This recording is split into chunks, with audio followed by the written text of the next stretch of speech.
saw a werewolf with a Chinese menu in his hand. The views and opinions expressed in this podcast do not necessarily reflect the view of Wolfpack Research or any of its officers. The views and opinions expressed by guests are their own, and their appearance on this program does not imply an endorsement of them or any entity they represent. We are not investment advisors. We hold no registrations with the SEC, FINRA, or any other regulatory agency, and none of the opinions expressed on this podcast should be considered investment advice. The listener should assume that we have positions in and stand to benefit from any stock or other security mentioned on this podcast. Do your own research before making investment decisions.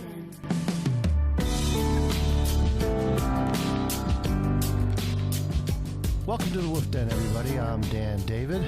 Joining us from the pack today, as usual, is Carl, our sound engineer. God help us all. Let's see if we can get through this, Carl, with the minimum interruption. What's that? Over under? 5? 6? 7. You shithead. We got a great show today. With us is a old, new, young, back at it short seller, Chris Drose from Bleecker Street. People may remember Chris. He made a big splash on the scene about 4 or 5 years ago, coming out as Bleecker Street Research and just absolutely killing it against AAC. And, you know, a company that was basically murdering people in drug rehab. And Chris was like, 12 years old at the time, and decided to write a short report and go at it. And it is a fascinating story, complete with depositions and knockdown, drag-out fights. So welcome to the show, Chris. Thanks for joining us. Yeah, thanks for having me. I'm excited to be on. Welcome back to the world of short selling. You're back with Bleecker Street, back with that name. Yeah, it's back. You know, I spent about 5 years working in hedge funds, and a few months ago, the itch was always there. It was a fun college kind of hobby, and now I'm back. So I'm excited to be back. Well, and I should say that you can always just itch yourself because you're doing this podcast from your bathroom. So. Yeah, that is true. You just reach down and give that an itch if you like. There you go. Wash your hands first. Yeah. I'm glad the camera's pointed up, though. So No joy here in Funville. Is it true that you were almost going to name, rather than Bleecker Street, Prestige Worldwide was going to be the name of your research firm? Yeah. So, it was down to those two, and Bleecker Street just kind of won out narrowly. Yeah. I thought Prestige Worldwide it was taken, but it would have been better. So how old were you when you started Bleecker Street? I was 20 years old. You couldn't even fucking drink. Yeah. I was 20. I had been writing on Seeking Alpha just as a way to make a little bit of money on the side in college. Was always interested in investing, sort of gravitated towards short ideas. And I would write something up, and half of the comments would be, well, like, this is good research, but what do you know? You're in college. And I was like, that's a fair argument. But if I was anonymous, you would just have to read the article and deal with what was in it. So I decided to rebrand as Bleecker Street Research, just changed my name on Seeking Alpha. It was always just me. And that kind of helped it took away one of the arguments that trolls could use. Your age. Yeah. Well, that brings up a couple interesting points. Like, okay, so there are a lot of reasons that people are anonymous.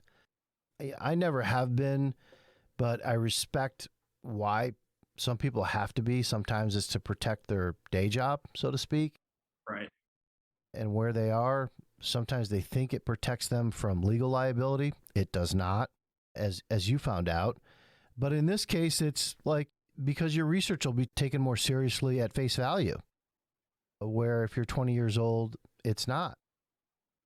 Exactly. And it was as simple as that. It was, I would do research that I was proud of, and people would dismiss it. And look, if you want to dismiss it, that's fine. But dismissing it because of someone's age is silly. And, I'm no longer anonymous. Completely respect anyone that is anonymous, but right. It served its purpose. So the other interesting thing that you said there that our listeners may or may not understand is short selling generally, it's almost something you're born with. There are these top of their class MBA students, name your Ivy League school. And if they don't have that critical mind the way you do, Chris, like you were just like always, I guess you're saying, looking for what's wrong with this story, which lends you to the short side, you're going to have a very hard time making it at first. And I discovered this when I was looking for research talent. And the person I chose, you would not expect on paper. But it becomes very, very important that on paper, it doesn't all look the same. And most of the time, I have them send me a report. I give them an idea, and I say, is this a long or a short? Yeah. Right. No, I definitely think if you talk to people in the industry, they will tell you short sellers are, born, not bred. And, it's having that kind of critical eye. My teachers growing up probably, wouldn't have thought I would be here right now. That was kind of a past. I enjoyed that. It's fun. Did you? Yeah, it's fun. It's fun to kind of poke people and, see how they respond. So it wasn't something I ever set out to do, but I really enjoy doing it. So. Now, I remember the first time I met you. It was after the first time you wrote on AAC? Was that? Yeah. So the first time I wrote on AAC was in March of 2015. Okay. And so, yeah. met in June of 2015. Right. At an event in Northern California that some of us attend annually. And I'm walking around this event, and I think you introduced yourself, and I'm like, okay, hi, Chris. And then you're like, Bleecker Street. And I'm like, oh, cool. Yeah, man, this was some great work. And then I just noticed, wow, you are a kid. But that is impressive. How many people do you have behind you doing this work? I mean, and it was a lot of work that you really did on your own. I mean, not that you probably don't have people look at it and verify some research, but it was a very impressive thing. And we happen to be staying at the same hotel, and I'm walking out, and Chris is walking out of at the same time. I'm heading to dinner with a bunch of these other assholes, and I would say, hey man, you want to join us for dinner? And he's like, you know what? I'd really love to, but I'm going to dinner with my parents. And like off behind him, like 15 yards, were his parents, and they just kind of wave. And I just thought that was the coolest thing, actually. Really? I really did. I thought, I mean, that's fucking cool, man. I mean, I'd rather be going to dinner with his parents. I really thought, if he invited me, I would have went with him instead of going where I was going. Where did you guys go? It was your birthday, wasn't it? It was. So that event was actually on my 21st birthday. So I got to spend my 21st birthday with a bunch of short sellers. During the day, but during the day, yeah. You were a good young man. You went to dinner with your parents at night, which I thought, okay. And he's grounded too, because imagine that you're with, I don't know, 50 of the biggest short sellers in the world, and you can maybe go to dinner with 20 of them. And he's like, yeah, it's my 21st birthday. I'd rather be with my parents. Go with mom and dad. Yeah. Yeah.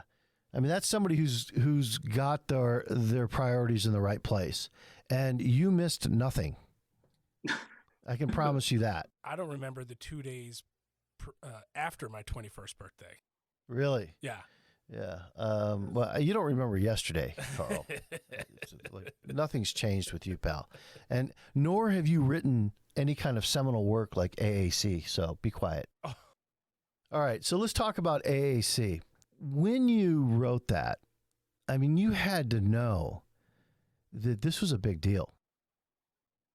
It was a big deal. And it was kind of the first, I would say it was the first quote unquote real company that I had written about. So I wrote about it at the first time in March of 2015. And the story was extremely aggressive accounting, these deaths at the facilities that they had not disclosed to investors. There was a lot of really bad things happening at the company, I thought. And it was the first time a sell-side analyst had ever actually responded to my research. So I was like, oh, I kind of touched a nerve here. And, the stock went down for about a month, and then it was a roll up. It acquired a few more companies, and it started going back up. And, the second time I wrote about it was in August of 2015. And that was when the second-degree murder charges were exposed, that, were brought against the company and had been covered up for 5 to 6 years by the company. So, that was I think it was the only time a corporation in California had been charged with second-degree murder. Certainly the only time a publicly traded company had been charged with murder. And, it was a story that you're working on, and you almost don't know. It's so big, you don't know, basically the whole time I was like, am I missing something very obvious here that explains this all away? And yeah, that's the life. You're constantly questioning yourself. Where are you wrong? What did you miss? Right. So back to like the first time you said the analyst reached out to you, and I'm sure that was just fraught with wisdom. What was that conversation about? Was it a lot of what, blah? So the AAC story was basically kind of two angles. They were rolling up rehab centers. Yeah. And so that was the story that they were kind of telling investors. How they were making money was actually by excessive urine testing. So someone would check into an American Addiction Center's facility, and they would get tested 3 or 4 times a week they would get their urine tested 3 or 4 times a week. And the industry norm is probably once or twice a month. So what I did to find that out was I posed as a potential patient and said, I want to check into a facility, or I want to check my uncle into a facility. How many times is he going to be tested? And they would say 3 to 4 times a month. And they were charging insurance companies about $1,000 to $1,200 a pop for these tests that cost them $2 to $5. So that was how they were making all of their money. Just a bit. Yeah, that's good margin, and that's how they were profitable. So this guy calls me up, and he's like, you're wrong about all these things. And I was like, well, what about the urine testing?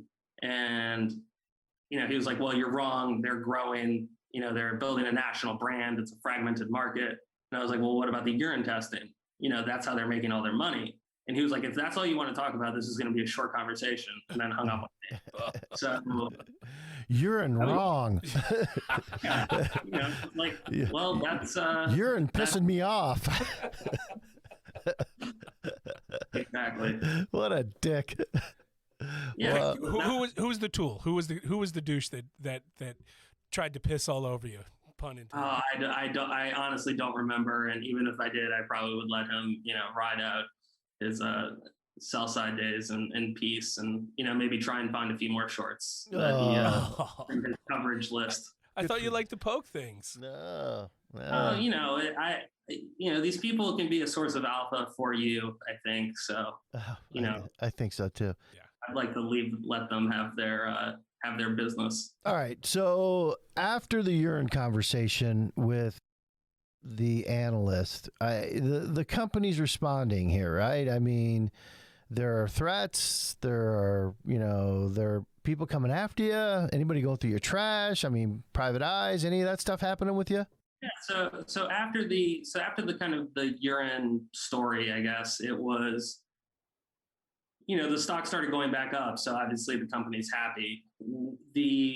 The bigger story came, after the second-degree murder charges were exposed. So, how did you come about that? How did you figure out? Because they were hiding that, and how were they hiding it? I mean, how do you hide second-degree murder charges? So you hide second-degree murder charges because a district attorney had publicly written in a lawsuit that they had actually brought against someone that he was planning on bringing second-degree murder charges in the death of a patient. And this was buried in Riverside County Superior Court's website. And Riverside County Superior Court's website was probably last updated in 1994. So it's basically like a non-functioning website. So when I published that first article, I had a bunch of people come out of the woodwork and be like, you're onto something. It's actually much worse than you think. And eventually someone said, have you looked at Riverside County Superior Court's website? And I was like, I have never heard of Riverside County. I have certainly not looked in their court document, their dockets, but I was like, it sounds like that there's something there. And I never heard anything back. So I was like, oh, you couldn't have given me a little bit of a better clue. Mm-hmm. But I had that clue. So I started digging, eventually, found all these lawsuits that I had not found previously because they weren't on Pacer, but they were on this, this county court website.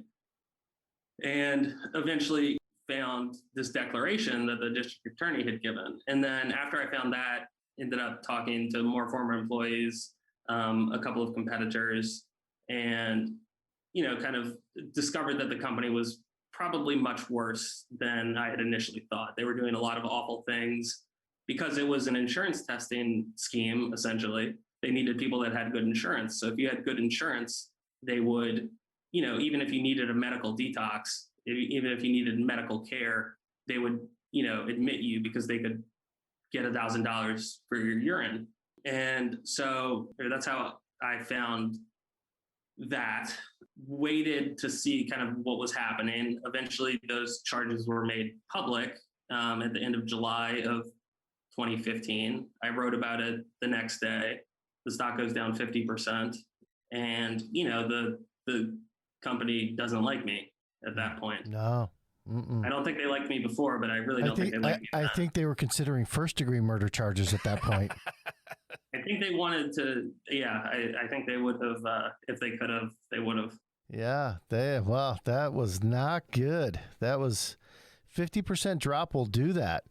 So when you talk about the people that were dying there and you looked into those cases, how does one usually, did you look into the cause of the mortalities there? I mean, was it just neglect? Was it overdoses? It was tragic. So I would talk to these former employees and people that had, worked as intake coordinators at these facilities. And, they would tell me these stories about bringing people in and, how they were instructed to just say whatever they needed to say to get someone in the door. If they said they needed oxygen, I'm on an oxygen tank, the intake coordinator would be told, yeah, sure, we can help you. We can refill your oxygen tank. So in a lot of cases, they couldn't do these things that they were promising. So it was, one of the deaths, I think, was a guy just that needed oxygen. His oxygen tank was, not refilled, and he died in the middle of the night. He just had a heart attack from suffocating or what? Oh my God. Yeah. And so I ended up talking to a lot of these people's families, and it was tragic. The stories were just awful. One person ended up escaping and then hung himself right outside the facility. Jesus. And, you would talk to these families so you would talk to these families, and it was just so sad that a company that was kind of holding themselves out as a solution was really causing all this pain. I mean, best in class solution kind of a thing they were saying, right? They were trying to create a national addiction brand, right, or a national, rehab brand and service. And it was so sad. You would talk to these families that they were, they would save all their money and send a loved one to rehab.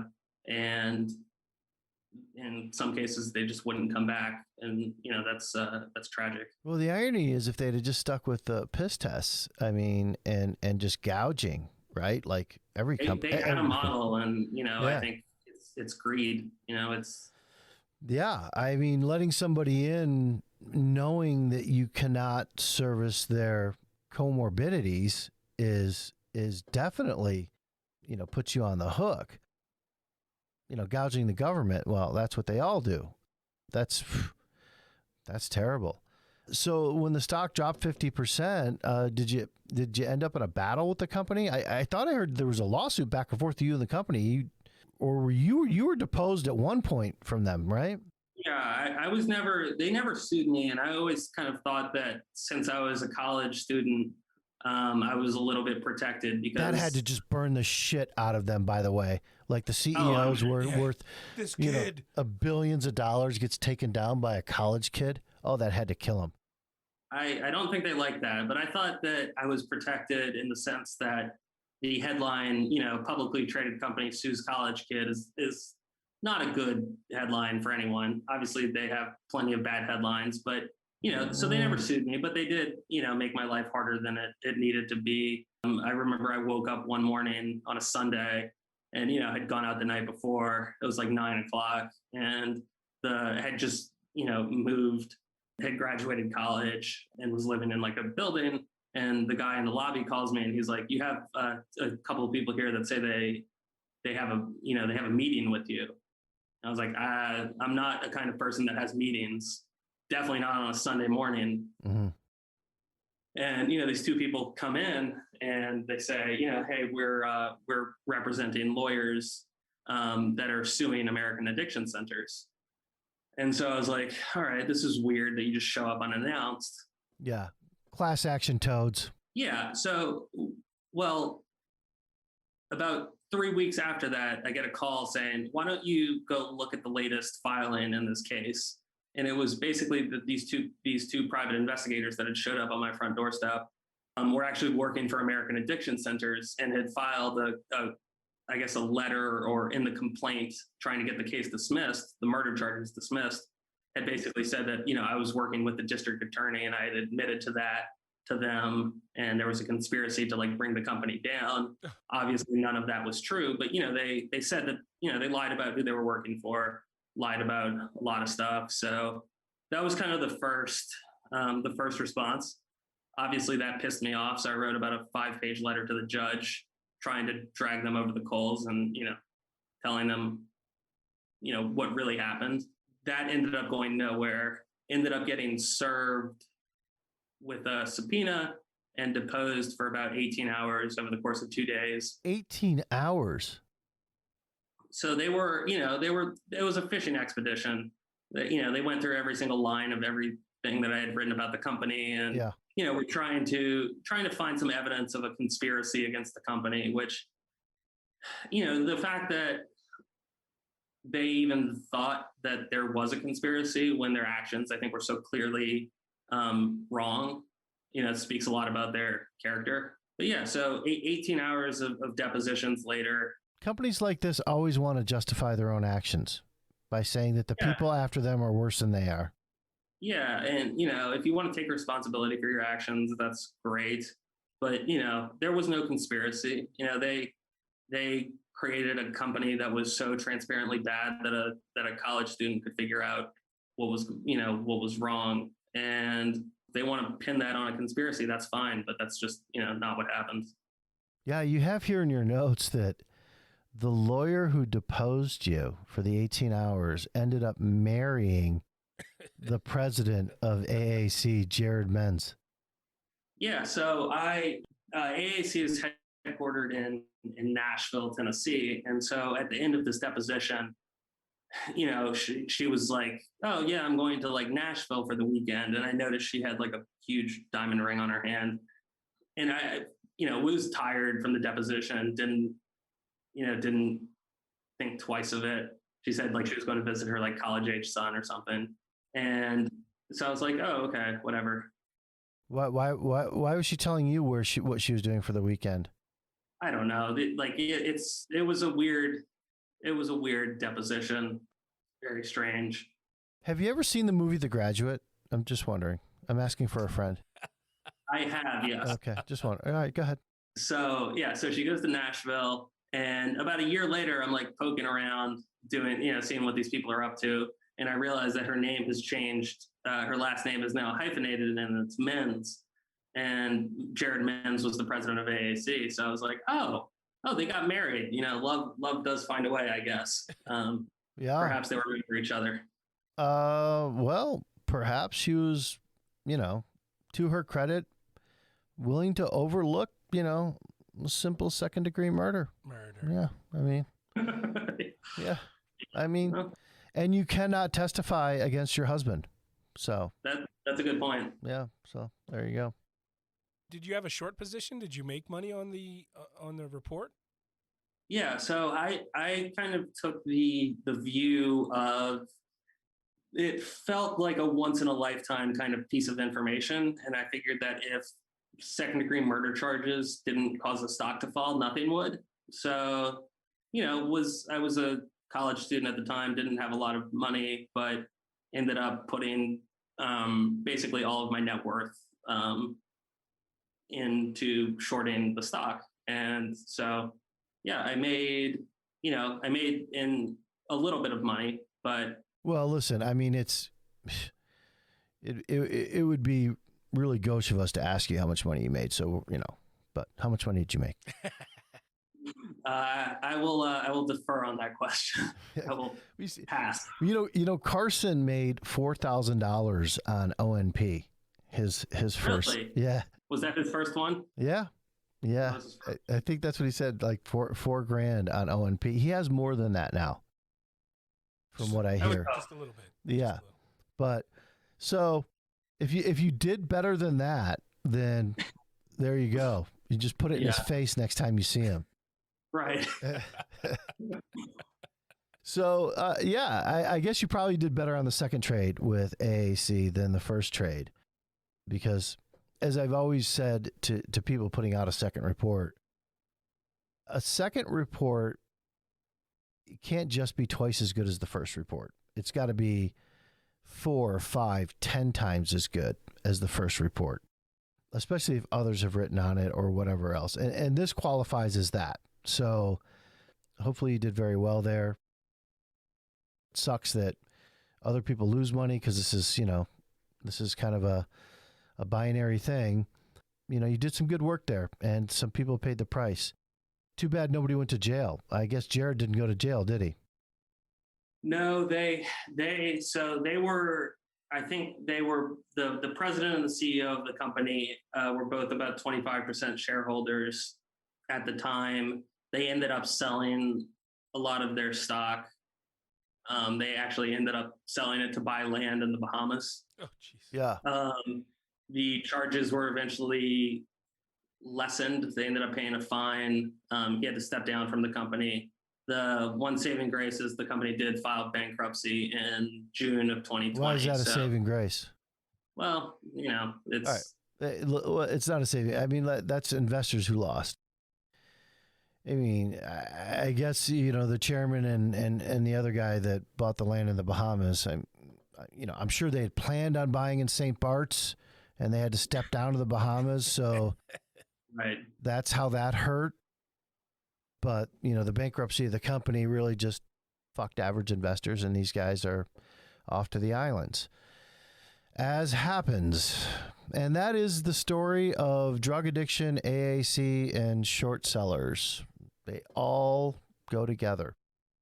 And after that, you decided you'd kind of hit a pinnacle there. You were on top. And I don't know, were you burned out or what, but you said, I think I'm going to go to work for a fund. I'm not gonna be Bleecker Street anymore. Yeah, so I thought the natural, I love investing, I love researching stocks, I love digging, and so I thought that the natural thing to do would be to go work for a hedge fund. And how much did that suck? I loved what I learned, but there is nothing that can kind of recreate the high of just digging through something, knowing that you're kind of, everything that you're researching and working for is going to be public, and your thesis is going to be tested publicly. I have yet to find something that can recreate that feeling. So yeah, well, I imagine it's probably not as fruitful to be told privately that your financial model sucks and you're a douche. Go get me coffee, like you would at a hedge fund. But what did you find most interesting and least interesting about working at a hedge fund? So most interesting, I mean, I think, I went to work for Steamboat Capital. They're a fantastic long short fund in New York, run by Parsakai. And I think that, it was Bleecker Street Research was a hobby for me in college. It was something that I would do in my spare time, or the time that I should have been studying. Really, that was mostly how that time was allocated. But that's kind of where I learned how to be a professional analyst, I think, and how to do the things that, I didn't know how to build a model, didn't know how to, didn't really know how to like really understand how financial statements worked together. And so, I can understand a story. I can understand, when a company is telling, a story that is bullshit. But what I didn't know how to do was kind of understand how the financials work together, how, that side of the story. So getting to learn that, it was hard, but it was really rewarding. And, what I didn't like was that when I was writing under Bleecker Street Research, I would publish something and I would have 150 comments, and, 75 of them would be calling me an idiot. And, maybe 30 of them would be like, oh, this is brilliant. But what happened was, the stock would respond. I would know that I would have sort of instant feedback on the quality of my research, whether the stock was down 15% or up 10%. I stood by it in either case. But, you really don't get that level of, it's a different game. You're investing and you're trying to understand, how other people are going to perceive the company. And that's kind of what I think drives returns or, drives stock prices. And what I really love doing is kind of trying to put out information that the market is either unaware of or is misunderstanding, and seeing what that kind of reaction is. And so that's kind of how I learned how to invest, or taught myself how to invest. And so when when I lost that kind of feedback mechanism, it's kind of hard to, it's hard to recreate that inside a fund, because people don't want to have their junior analyst, running around writing hit pieces on companies. Why not? You would think. You know what I learned from all of this? That financial statements work together. Write that down, Carl. This is what we've been missing the whole time. We're going to take Wolfpack to a whole new level now. So there's a lot of that, man. Yeah, and I think it's a good place to cut your teeth and find out how unimportant you are in the world. And that's an important lesson. And that the work is what matters. So you've done that, and then you worked for a short selling firm. After Steamboat, you did some work, that kind of a short only firm. And how's that different? It's different in the sense that, your entire day is spent looking for bad people and bad things. Whereas at a long short fund, you kind of have to balance, when the market's down 15% over a month, you might start looking at longs. And when it's, up 20%, you shift your time to shorts. But, every single day. So even, when the market fell, what it fell in March and April of 2020, you're still looking for shorts, even though it's fallen substantially. So you're trying to find, stuff that will go down substantially. And then it's hard when the market's down a lot and you're still trying to find things that will, keep going down. There wasn't a lot of that at that point, obviously, in hindsight. So, it's a completely different game, but you're exclusively looking for the worst possible stories, and the worst possible people. Yeah, I think we all get that notionally, that that's the difference. But what's the vibe as far as a difference? I mean, I would think that at that short firm, it's just like you come in, smash your fucking head against the wall, and leave, smash your head against the wall, start all over again tomorrow. It's a grind, right?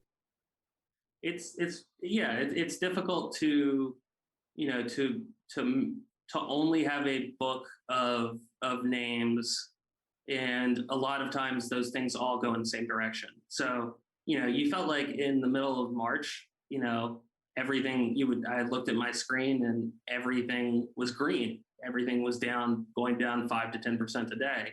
But then, there's a period of time, and it's 98% of the time when things are going up 5 to 10% a day. And there's nothing you can do except cover the short. So, right, because you can only have so much exposure.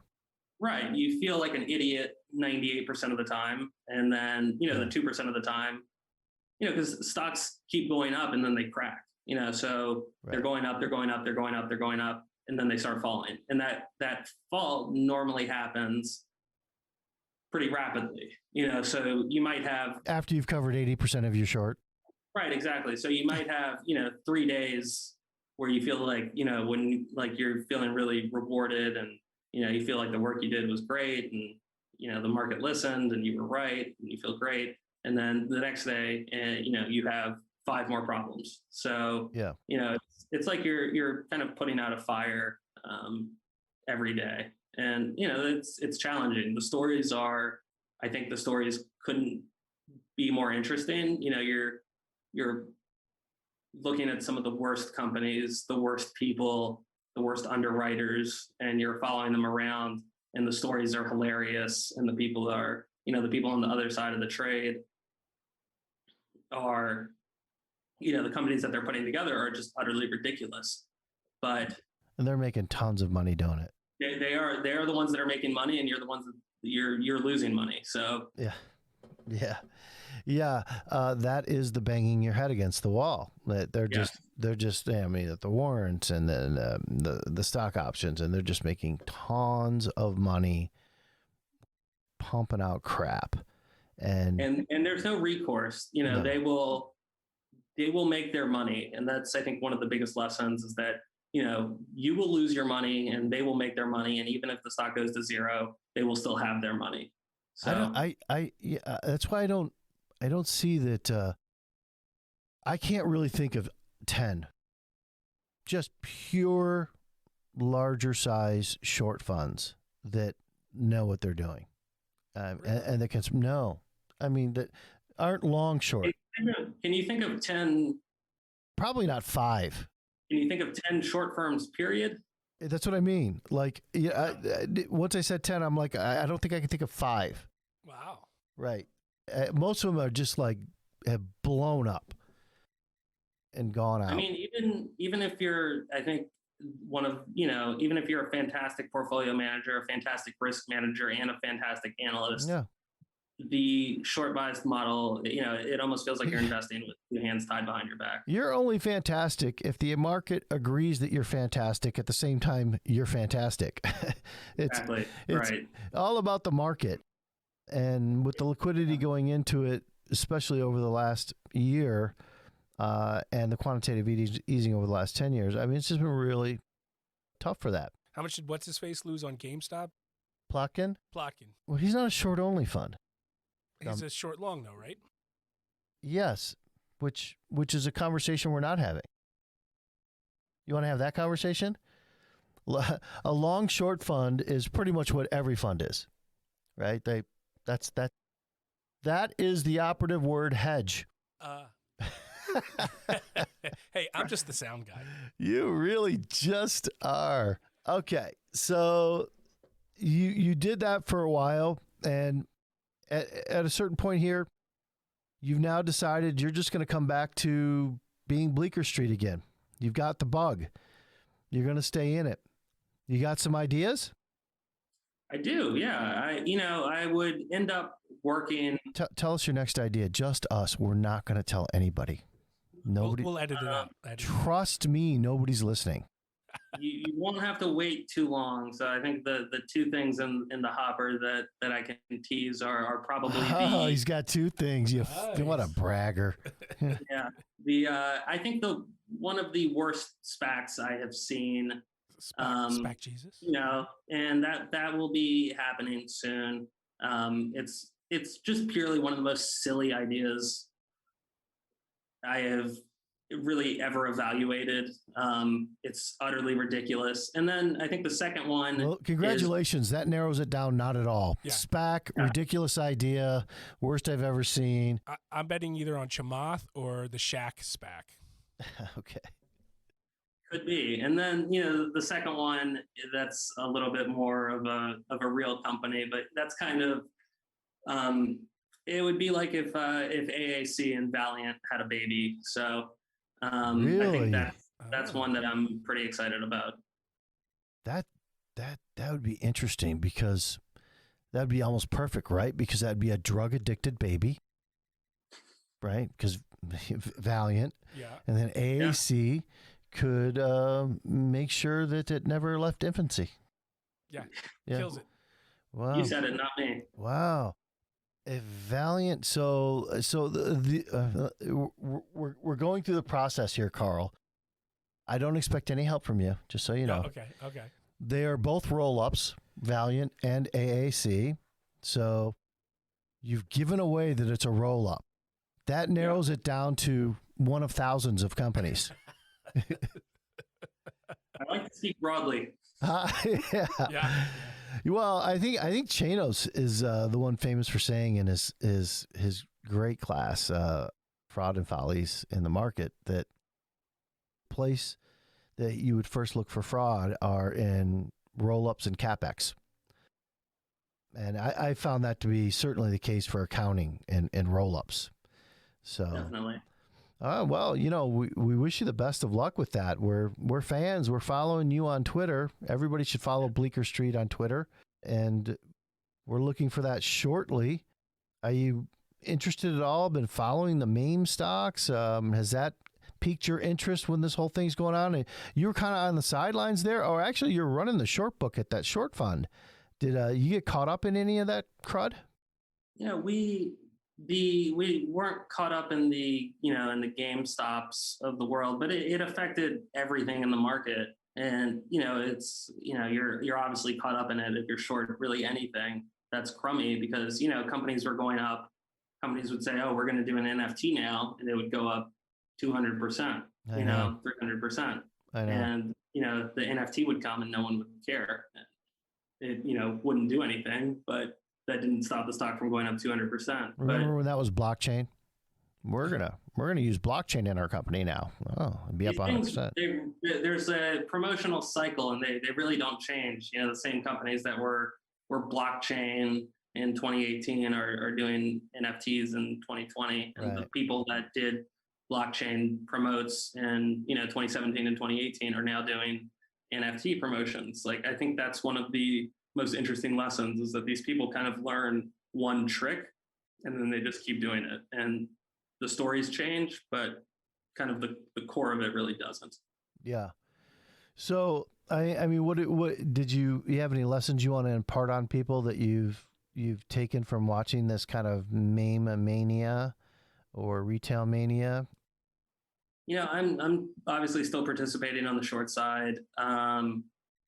I like to see people caring about the financial markets. I think it's exciting. I just wish that they were participating in a way that didn't lead me to think that in a year their portfolios will be down somewhere between 75 and 90%. And that's, through they're excited. They want to make money. I think we've been inside for, 14, 15 months in our board. And, that was kind of the NFT genesis, the NBA Top Shot stuff.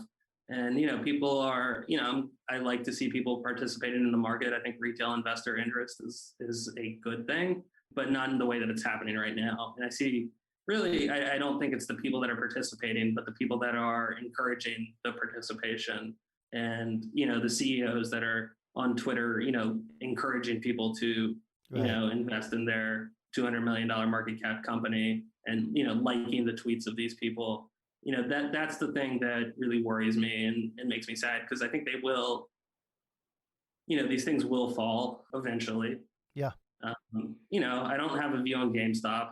That's kind of on an untouchable list for me. But you see the smaller ones, or AMC, right? GameStop, AMC. I like to invest. I like to short things where you're looking for someone to sell. You're trying to figure out what the kind of triggers are that are going to make people sell. Things where you can have a variant perception, and it's so hard to understand what that is on those stocks that I just stay away from them. But just because something's up 500% doesn't make it a good short.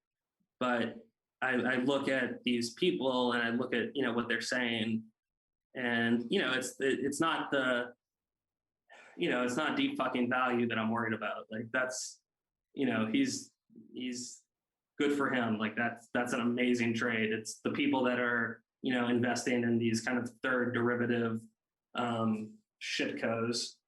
So, well, I mean, look, I think some of the people running these boards are much more savvy than, I mean, at some point, some of these pumpers are taking over, and they've been doing it in one form or another for the last 10 or 15 years, whether it be on Twitter, or whether it be from the Yahoo message boards back in the day or whatever. And now they found another forum and they act like just this regular person and look at some info I've stumbled across, and they, create this kind of thread of a thought that goes forward. And it's really all about a squeeze more than an investment.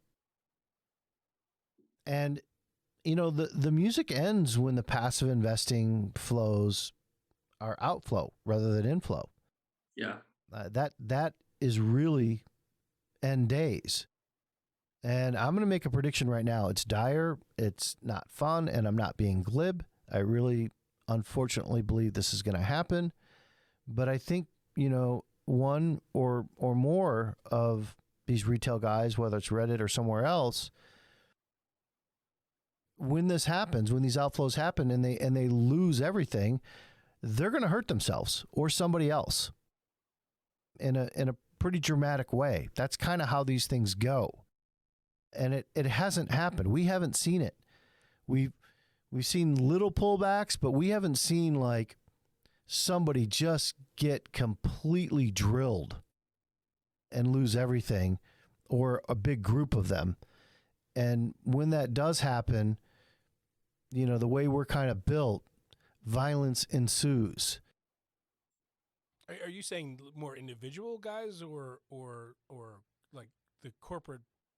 No, I'm saying more individual guys. I mean, like I remember in the late 90s when day trading kind of became a thing, and they had, consider like WeWork back then, or the group offices where you could go in and day traders would just rent their cubicles or whatever.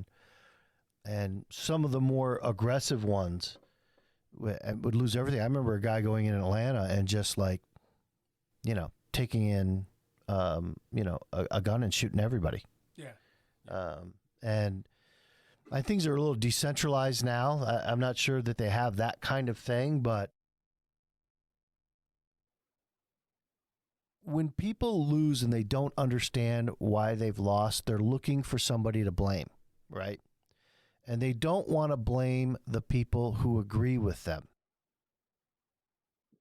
Those are the enablers, and those are the CEOs that Chris is talking about that are putting out these tweets that they agree with.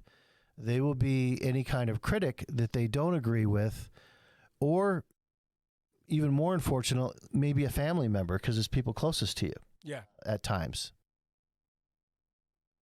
But I think that will happen. That's my dire prediction. Yeah, and I think alongside that, I think we'll probably eventually find out that a lot of the people that have been driving these things on Reddit are, they will walk away, like we said earlier, they will walk away with their money. And I think we'll probably find out that, perhaps it's not just retail, a horde of retail people that are driving these things, and perhaps it's more, financially savvy promoters. Oh, it's pseudonymous. Yeah.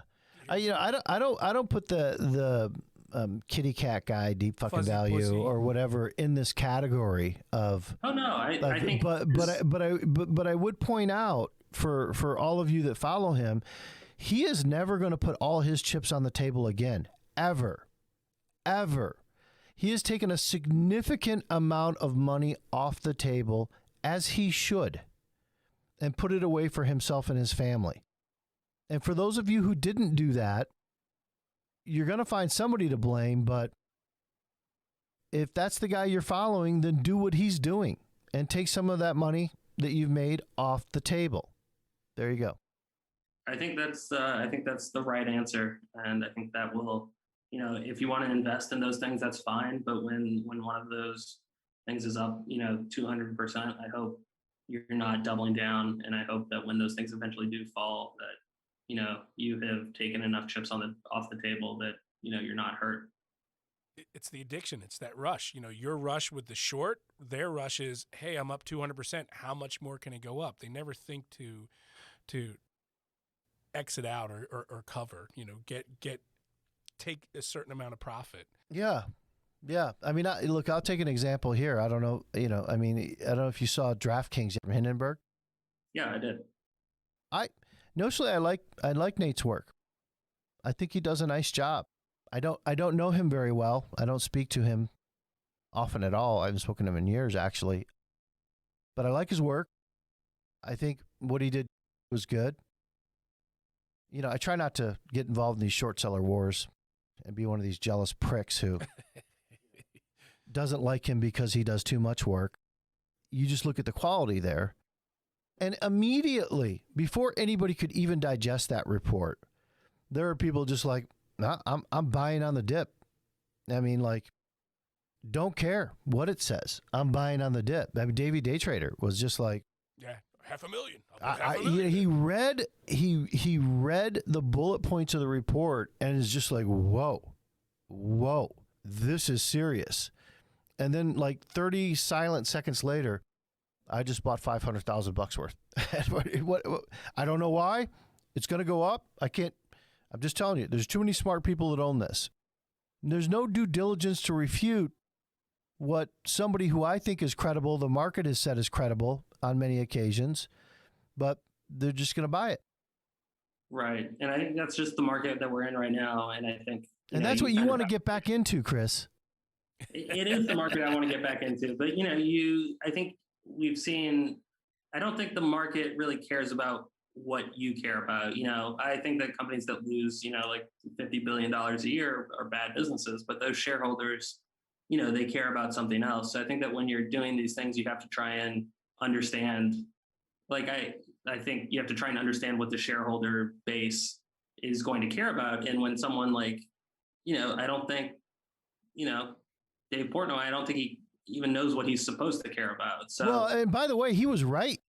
I mean, if by right you mean he made money, I mean, look, if he sold this morning or this afternoon or whatever from where he bought 8 points. Yeah, he probably made $4 or $5 a share. I don't know that makes a thesis right, but he made money on the investment. Right. And that's the market that we're in right now. There you go. And you just kind of have to, respect it and work around it.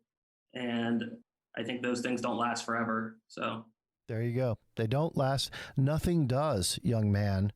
Oh. So welcome back. Do you have any parting words for us? Anything else you want to tell us that's coming up for Chris Drose and Bleecker Street? Am I going to see your parents in San Francisco?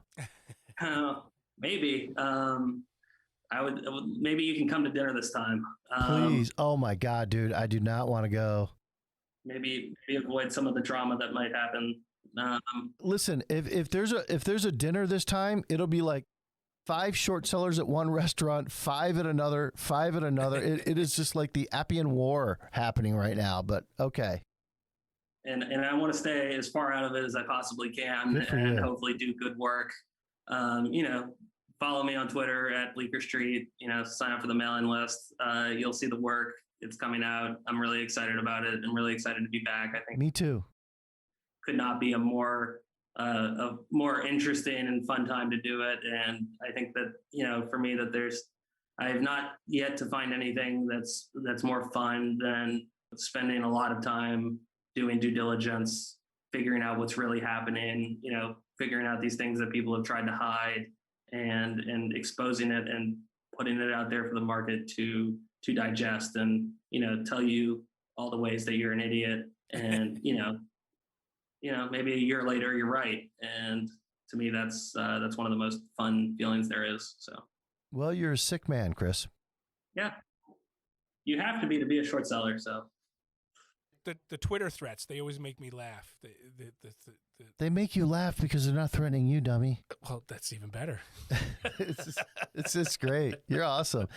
Well, Chris, welcome back. We're looking forward to your work. Your work's been great. I know it's only going to be better with the experience that you've gained. If you like our show here at the Wolf Den, press like, retweet. If you don't like our show, don't hold it against Chris. He does great work. Follow him at Bleecker Street on Twitter. And we will talk to you next time. Thanks for joining us on Wolfpack Research Podcast. I hung up on Warren Buffett. You didn't. And to our listeners, thanks for listening. If you like what you heard, leave us a comment. Give us a retweet. Follow us on Twitter. Thanks for joining us.